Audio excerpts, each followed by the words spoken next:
So the film's called Juicebox and we've got 5 days to make it. Today's day 1, so we're going to be locking the world, cast, costumes, and a whole bunch of other things. It's all going to start now, so I'm going to see you on the other side of it.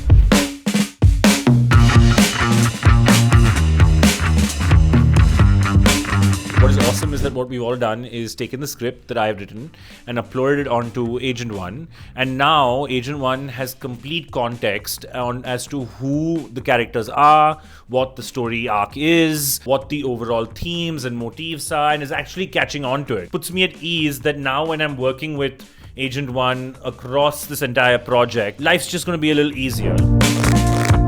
So Arnav and I pulled out references from different films, different ads, purely for each sequence in the entire film. Hriday was clear about one thing. No broody apocalypse, no grey skies, no boring dead earth but cinematic. He wanted colour. So we pulled references for just the kind of skies. Artist renditions in colours you don't usually see in an apocalypse film. So I jammed with Agent 1 on it and we figured out that dropping these into the prom wasn't going to work, because half of them were animated or illustrated. The better move was to have Agent 1 read the colors and textures off them and prompt for that instead. The gens came back hyper-realistic, with the exact color temperature I was looking for. That's the part that's hard to explain. Agent 1 didn't rip the image off. It understood what I wanted from the image. And that's pretty cool. So I've mostly been working on casting today. So I prompted the agent to use Recraft and we got a bunch of faces for both characters. Recraft actually gives you those imperfections like pores, lines, stubble, like all the little stuff that makes a face look like an actual face. Cool. Yeah, let's lock these two. Okay, cool. This is V and Juicebox. Now, let's see them in costume. I kind of dig this. At the same time, I don't understand it. Like in a sense, It's so cool. it is kind of. Does he It's give so- off like vampire vibes at all with the tracksuit? Which is the point, right? That he's like undercover on some level. But isn't it too off from...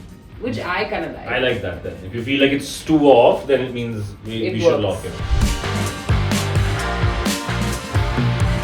We're actually done for the day. We've had a mad day where we managed to lock cast, costume, look and feel. We've got a few world images in, and all of this was done just in a day with the 3 of us, and well, technically the 4 of us. Agent 1 did most of the heavy lifting. We just sat back and directed. Basically told it what we like, what we don't like, and what it should do differently and how it should do it differently. We're going to call it a wrap for the day and head out, but our 4th employee is going to be doing a lot of work overnight. So the first thing we did was lock the different character sheets. After that, usually we would basically be starting our images for the storyboard. While you do need still to do in case you're working with like say an agency who wants to lock the storyboards, but a more efficient way to go about doing it is actually just using few world reference images and character sheets, getting agent to upload that to Seed Dance reference to video, and then truly just prompting it like a director prompts his crew.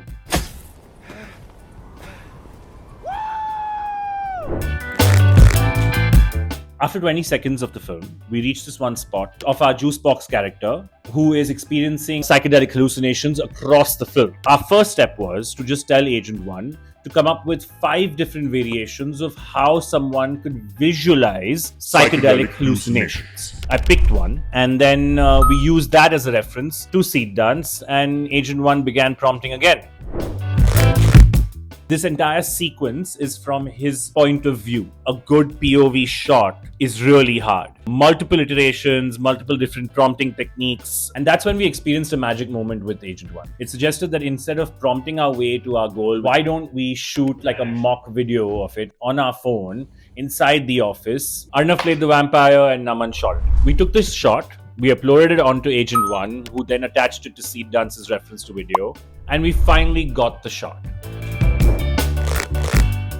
And that's when we had to cross our next hurdle. Basically, for 75% of this film, the vampire character is carrying the Juicebox character on his back. There are minute details that have to be maintained across the film. Then we tried asking Agent 1 to first create a fused character sheet with the vampire carrying the Juicebox character on his back, with the rope contraption, with the pipe coming from his neck all around to the vampire drinking it. But even Nano Banana was just not being able to bring this visualization to life. And that's when Agent One came to us with another suggestion that really helped us. Why don't you go back and sketch out exactly how you want the contraption to be? Just luckily, we have Nishant Jr. in office. He hand sketched how we want Juicebox character attached to our vampire character. We took that drawing and we uploaded that to Agent One, who then in turn took that and then attached that to Nano Banana and prompted his way to finally get us the perfect character sheet. It's 8 p.m. and we've got 45 seconds of our film on our timeline and we're getting a good sense of what the film's truly gone out to be like. The lesson for the day truly is that when the models get stuck, you draw, you shoot, you bring your hands in and you get it done. And that's when Agent One meets you there and takes it over the line. So meet us tomorrow when we face new hurdles and we find new ways to jump over them. We're wrapping up for the day. Of course, our fourth employee is going to be working through the night to earn their keep. But yeah, guys, that's a wrap. Welcome to day 3, guys. Arnav's in another city, Pavitra's in the office, and I'm in another office. But all of us are working with Agent One, so it doesn't really matter where we are. So today is one of the trickiest sequences that we are going to be attempting. It's a one-take shot where the vampire takes his buddy Juicebox across a dead earth. Every city having a different toxic cloud overcast. And as they walk, Juicebox keeps adding a trinket onto himself in every different city. So we needed different character sheets for every single sequence. To get these location images, we've told Agent One to look for popular landmarks in different countries all over the world. Agent One referenced these images off the internet for me, and I picked the ones I liked. Agent One then coupled that with all the context I had given it with lighting, colors, characters, all locked in and gave me multiple outputs.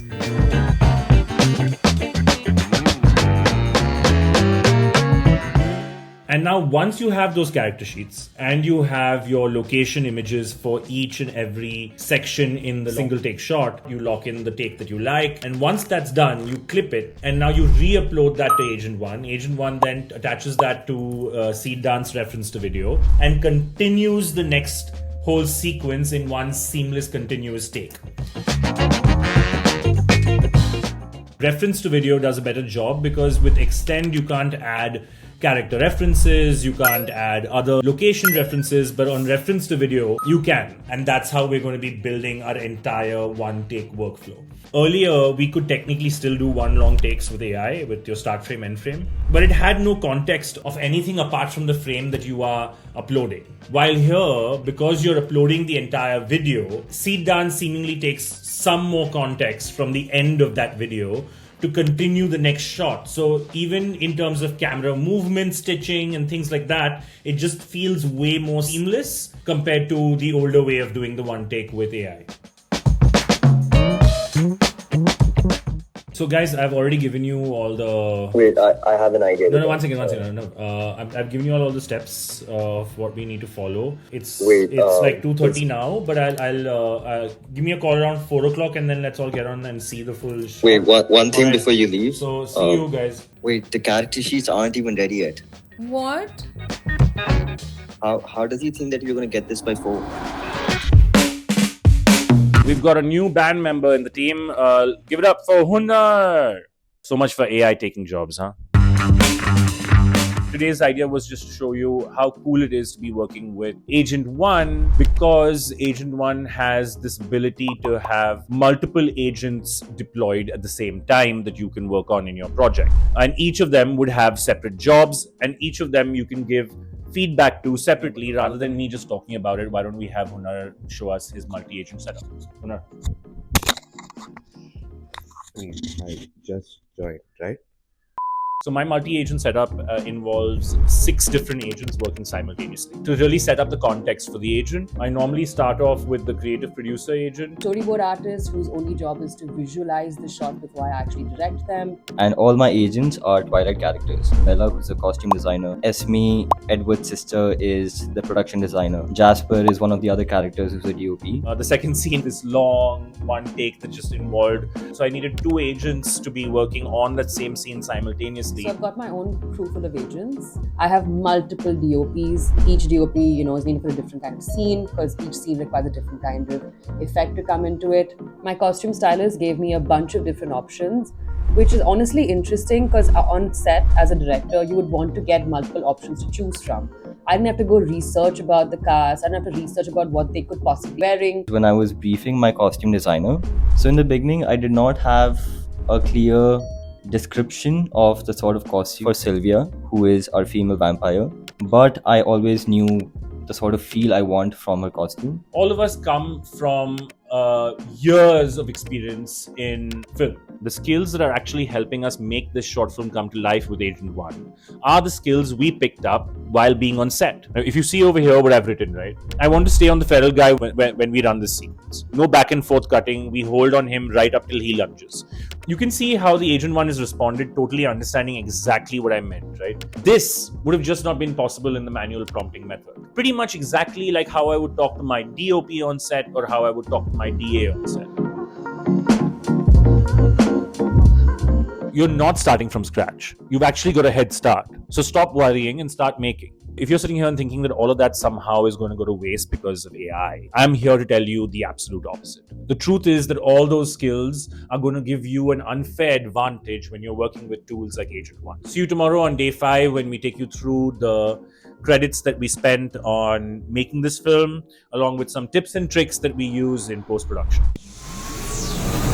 4 days of sleepless nights, endless number of iterations, God knows how many generations, but we finally crossed the line. Yes, that's right, the film is finally done. And this couldn't have been done with anything else but Agent 1 because we were able to just talk to the agent and direct. If I had to do this manually and actually prompt, I would be mentally wrecked. This did not feel much different than just being on set. But here's the thing no one talks about, the post on AI films. If you want your film to look closer to live action, there's a whole bunch of things you have to do after you finish your generations. What we do generally is take everything and put it through an upscale process using Topaz Astra right on Invideo. You can even start an agent, just call it Upscale Artist, and it'll do it for you. Right after that, we take it to the online team. Because when you are generating a lot with seed dance, there tends to be this ultra sharpness, there's this very plasticky feeling on the skin. And to kind of kill that and get it closer to realism, what we tend to do is put a tiny bit of blur on top of the scene, add a bunch of grain, and then play with the grade till it comes closer to live action film. Let's talk numbers now, because I know that's something that all of you guys have been waiting for. What did it cost to make? Well, I went through Pavitra's, Arnav's, Hunar's, and my projects and found out that we spent 20,000 credits, which roughly translates to about $5,000. And I know, straight off the bat, that sounds like a lot. When you really think about everything this film really has,